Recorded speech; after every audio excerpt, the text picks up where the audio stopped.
விஜயசிறியின் பேர்ல முன்னாள் அமைச்சர் பினாமியாக ஆக்ட் பண்ணும்படி கையொப்பம் பெறப்பட்டு அவங்களுடைய பணமெல்லாம் பல கோடி ரூபாய் இந்த பெண்ணின் பேரில் எழுதப்பட்டிருக்கிறது. அதுக்காக பல கோடியை செலவு பண்ணியாவது அந்த பொண்ணை மீட்டெடுக்க வேண்டிய முயற்சி எடுத்து மணப்பெண்ணின் பிரத்யேகமான திருமணப்பட்டு விவாஹா மாணவர்களின் சிந்தனைகளை வடிவமைக்க SNS Institutions, மாணவர்களின் சாதனைகளை போற்றும் SNS Institutions கோவை. பாரம்பரியமான சுவையான புது அறிமுகம் KTV True Value Bronadile. கலாம்பாக்கத்தை சேர்ந்த ஒரு 17 வயது சிறுவன் கடத்தல். எது சம்பந்தமா கடத்தல் அப்படின்னு பாத்தீங்கன்னா காதல் திருமண விவகாரம்.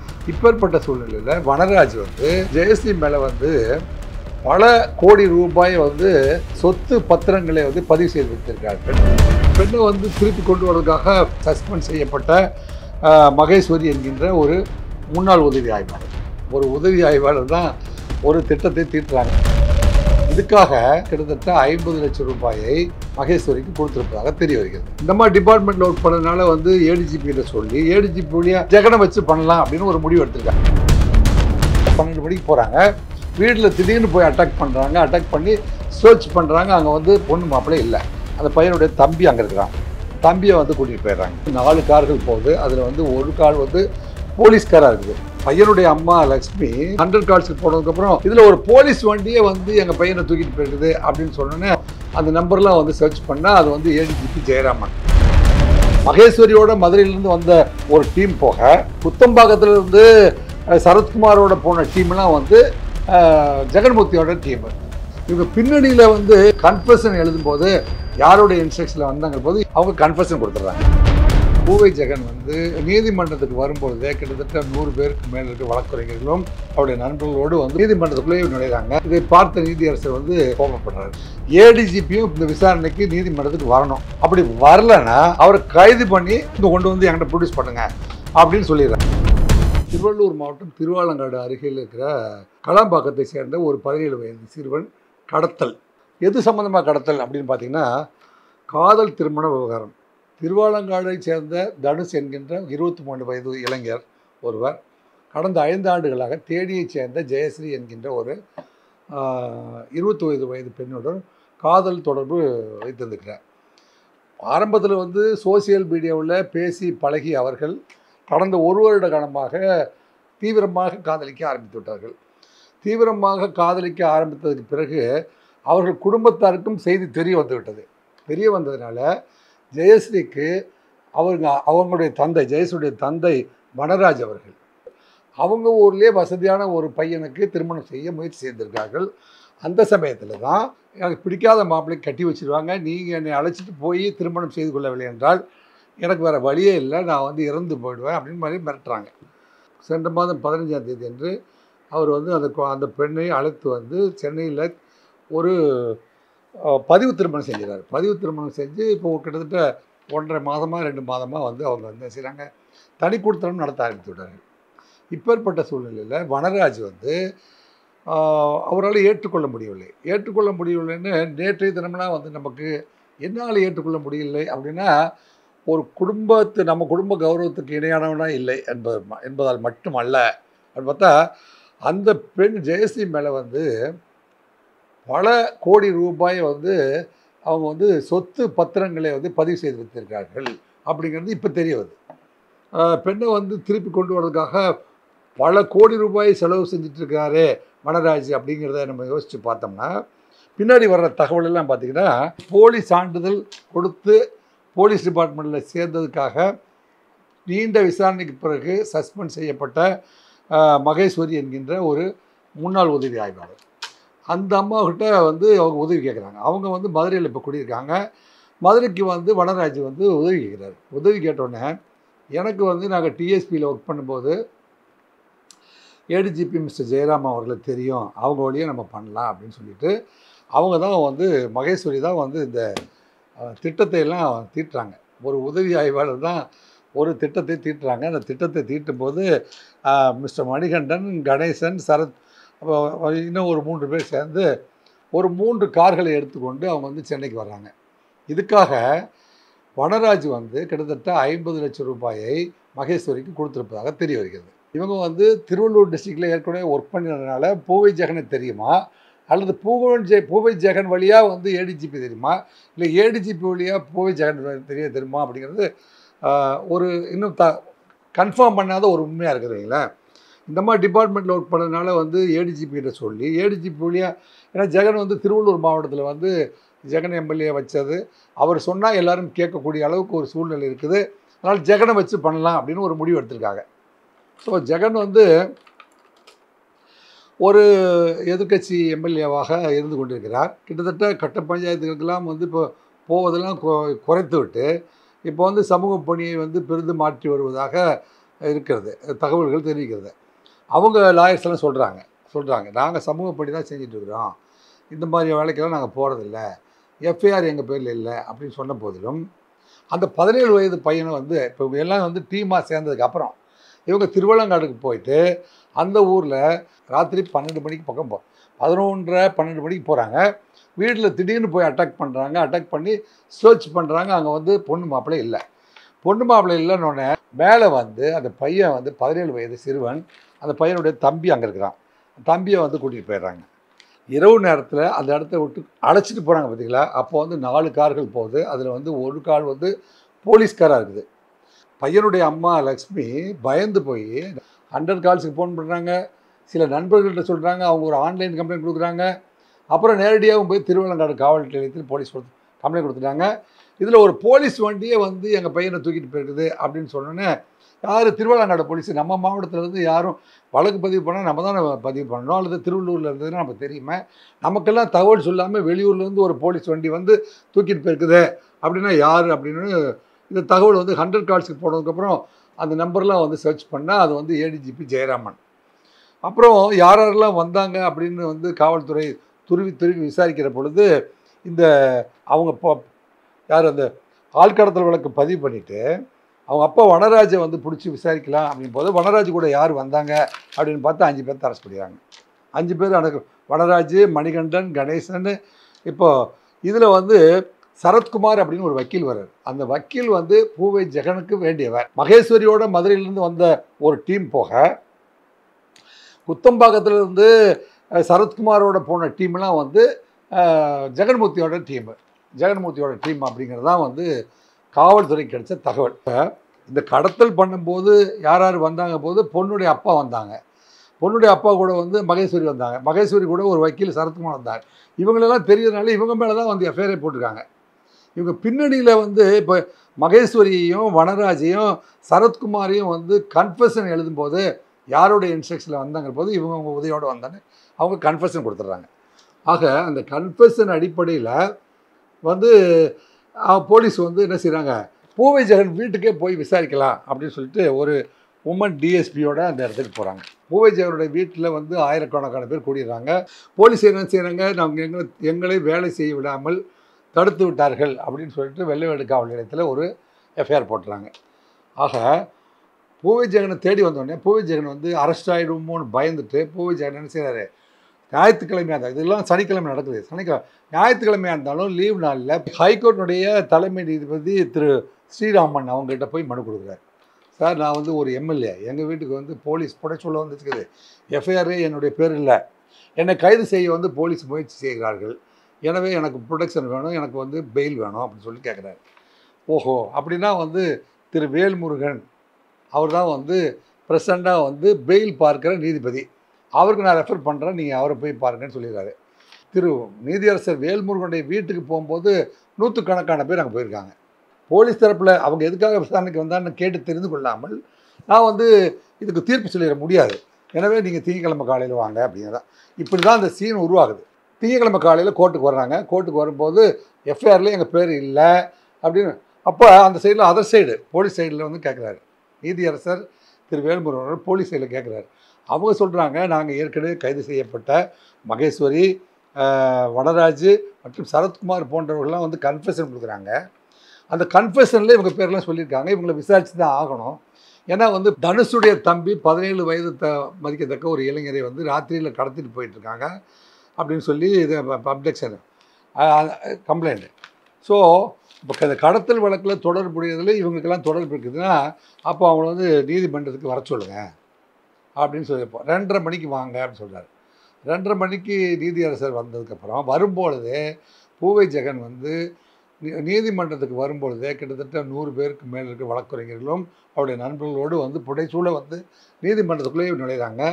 இதை பார்த்த நீதியரசர் வந்து, இது என்ன உங்கள் வீட்டுக்கு வரும்போதும் விசாரணைக்கு விட மாட்டேங்கிறீங்க, நீதிமன்றத்துக்கு வரும்போதும் விசாரணைக்கு விட மாட்டேங்க, நீங்கள் மக்கள் பிரதிநிதி தானே, மக்கள் வந்து உங்களுக்கு எதுக்காக ஓட்டு போட்டு தேர்ந்தெடுத்தாங்க, கட்ட பஞ்சாயத்து பண்ணுறதுக்கும் கூட்டம் கூட்டுவதற்கு தான் உங்களை வந்து தேர்ந்தெடுத்தாங்களா அப்படின்னு கோபப்படுறாரு. எம்எல்ஏ ஜெகன்மூர்த்தியை வர சொல்லும் பொழுது ஏடிஜிபியோட யாருடைய காருன்னு, ஏடிஜிபி அவருடைய காரில் தான் வந்து கடத்தல் பண்ணியிருக்காங்க, அவங்க காரில் தான் கொண்டு போய் அந்த பையனை வந்து திருப்பி விட்டுட்டு போயிருக்காங்க அப்படிங்கிற தகவல் அடிப்படையில் ஏடிஜிபியும் இந்த விசாரணைக்கு நீதிமன்றத்துக்கு வரணும். அப்படி வரலைன்னா அவரை கைது பண்ணி அரெஸ்ட் பண்ணி கொண்டு வந்து என்கிட்ட ப்ரொடியூஸ் பண்ணுங்க அப்படின்னு சொல்லிடுறாரு. தகவல் சொன்னோடனே அவரே வந்து யூனிஃபார்மில் ஆன் டியூட்டியில் திரு ஜெயராமன்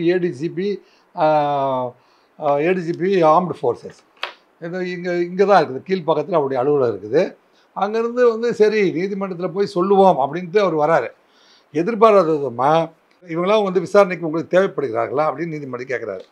ஆமாம், இவங்களை கண்டிப்பாக நாங்கள் விசாரிச்சு தான் ஆகணும்னு.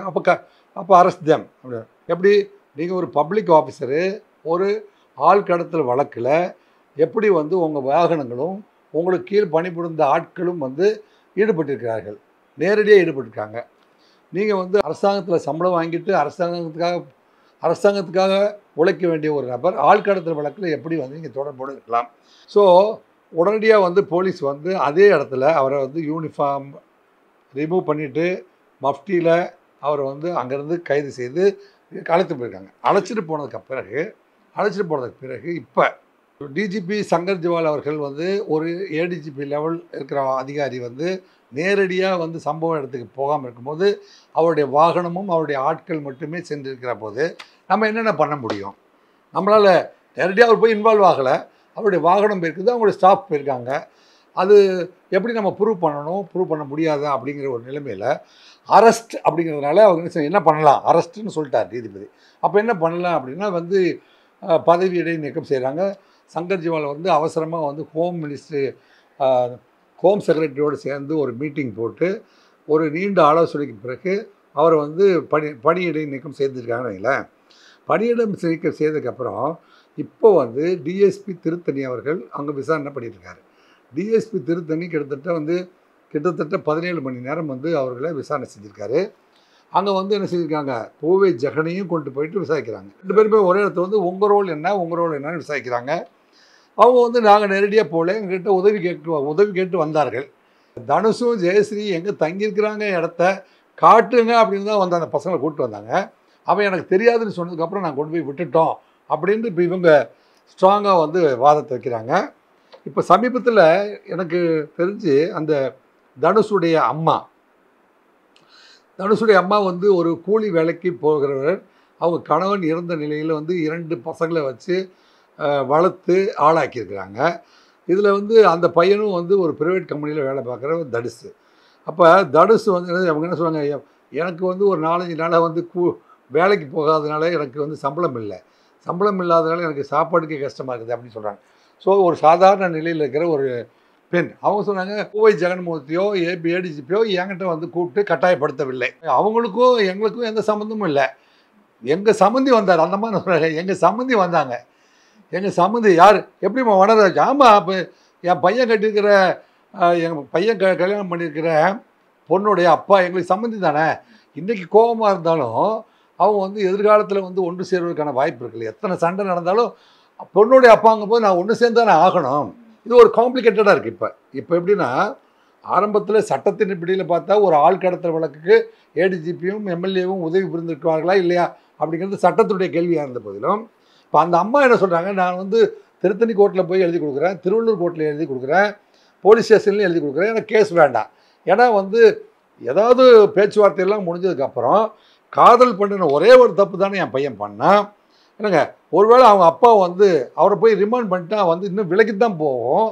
ரிமாண்ட் பண்ணிட்டேன், அவரை வந்து பிடியில் விட சொல்லுங்கள், நாங்கள் பேசி ஒரு வழியாக ஒன்று சேர்றோம். ஜெயராமனை பொறுத்த வரைக்கும் எப்பேற்பட்ட அதிகாரி அப்படின்னா, வாய்ப்பளித்ததோ மாங்காய் பிடித்ததோ என்று எதோ பேசாமல், ஜெயராமன் வந்து ஆரம்ப காலத்துலேருந்து இது வரைக்குமே தன்னோடு வேலை பார்க்கின்ற அதிகாரிகளோடு ரொம்ப சுமூகமாகவும் அன்பாகவும் பழகக்கூடிய ஒரு நேர்மையான ஒரு மனிதனாக தான் இருந்தார். ஏதோ ஒரு கட்டாயத்தில் வந்து தென் மாவட்டத்தில் வந்து அல்லது இந்த மகேஸ்வரி கேட்குறார் என்பதற்காகவோ அல்லது தென் மாவட்டத்தில் அவர் ஒர்க் பண்ணும்போது பழக்கமானவர்கள் மூலமாக ஒரு ரெக்கமெண்டேஷன் வந்தது மூலமோ அவர் வந்து அந்த உதவியை செய்திருக்கிறார் ஒழிய இந்த காதலை பிரித்து வைப்பதற்காக எப்படியோ அவர் இன்வால்வ் ஆகிட்டார்னா அவருடைய வண்டி அனுப்பியிருக்காரு, அவங்க பசங்களை அனுப்பியிருக்காரு. அவர் டைரக்ஷன் கொடுத்தாரா, தூக்கிட்டு போய் பிரிச்சிருங்கன்னு டைரக்ஷன் கொடுத்தாரா அப்படிங்கிறத எஸ்டாப்ளைஸ் பண்ண வேண்டியது காவல்துறையுடைய பொறுப்பு.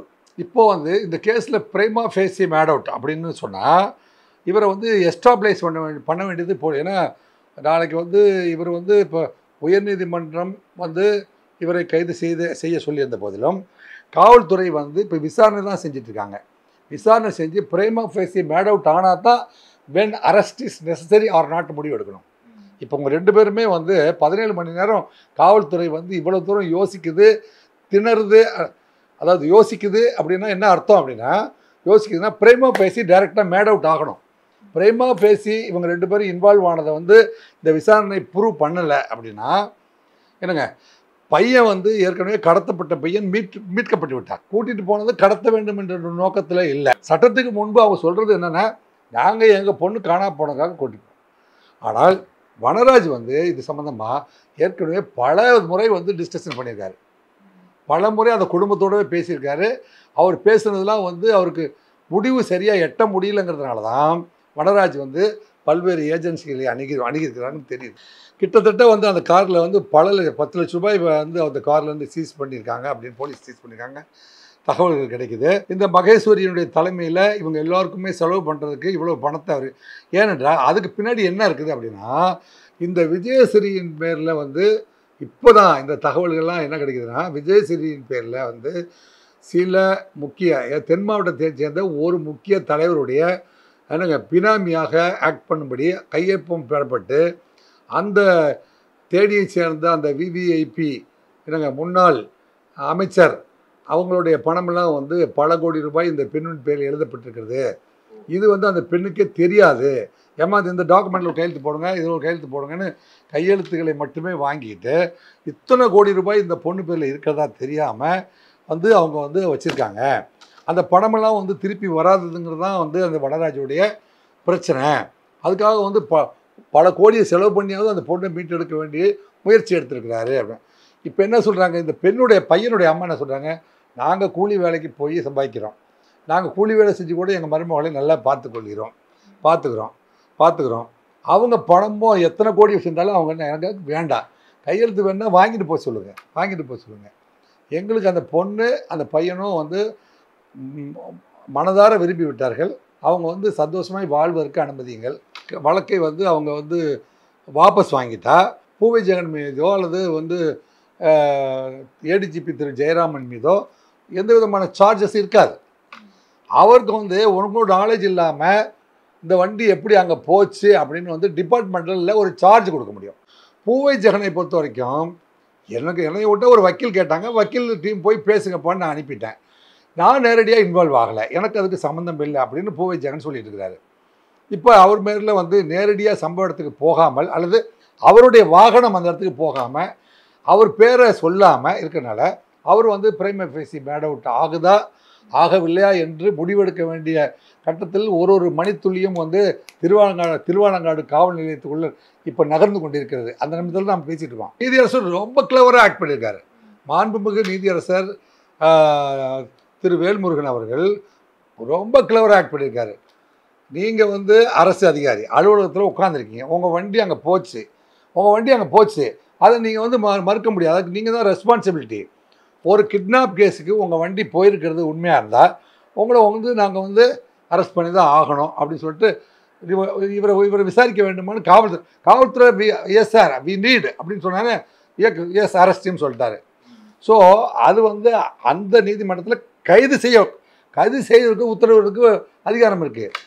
இவர்கள் வந்து இந்த சூழ்நிலையில் பிணையில் விடப்படலாமா வேண்டாமா அப்படிங்கிறது வந்து தமிழக உள்துறையின் கையில் இருக்குது, தமிழக காவல்துறை அமைச்சர்கிட்ட இருக்குது, என்னங்க தமிழக டிஜிபி திரு சங்கர் ஜிவால் அவருடைய கையில் இருக்குது. அவங்களாம் சேர்ந்து இந்த மாதிரியான சந்தர்ப்பத்தில் அவரை வந்து சொந்த ஜாமீனில் விடலாமா வேண்டாமா அப்படின்னு வந்து முடிவெடுக்க வேண்டிய மிகப்பெரிய கட்டாயத்தில் இப்போது இருக்குது. இது வந்து நிறைய வழக்குகளுக்கு அரெஸ்ட் இஸ் மேண்டேட்டரி கிடையாது. அரெஸ்ட்டுங்கிறது வந்து இட்ஸ் நாட் மேண்டேட்டரி. சரி, ஒரு என்கொயரிக்கு கோஆப்ரேட் பண்ணதுக்கு அப்புறம் அவங்க வந்து தக்க ஜாமீனில் விடுவதற்கு வாய்ப்புகள் இருக்குது. I am ready to cooperate அப்படின்னு வந்து எம்எல்ஏவும் ஏடிஜிபியும் சொல்லுகிற பொழுது அவர்களுக்கு இருவருக்குமே வந்து பிணை கொடுப்பதற்கு வாய்ப்பு இருக்குது. நன்றி, வணக்கம். மணப்பெண்ணின் பிரத்யேகமான திருமணப்பட்டு விவாஹா தி சென்னை சில்க்ஸ். மாணவர்களின் தனித்திறமைகளை மேம்படுத்த SNS இன்ஸ்டிடியூஷன் மாணவர்களின் சாதனைகளை போற்றும் SNS இன்ஸ்டிடியூஷன்ஸ் கோவை. பாரம்பரியமான சுவையான புது அறிமுகம் KTV True Value Bronatile.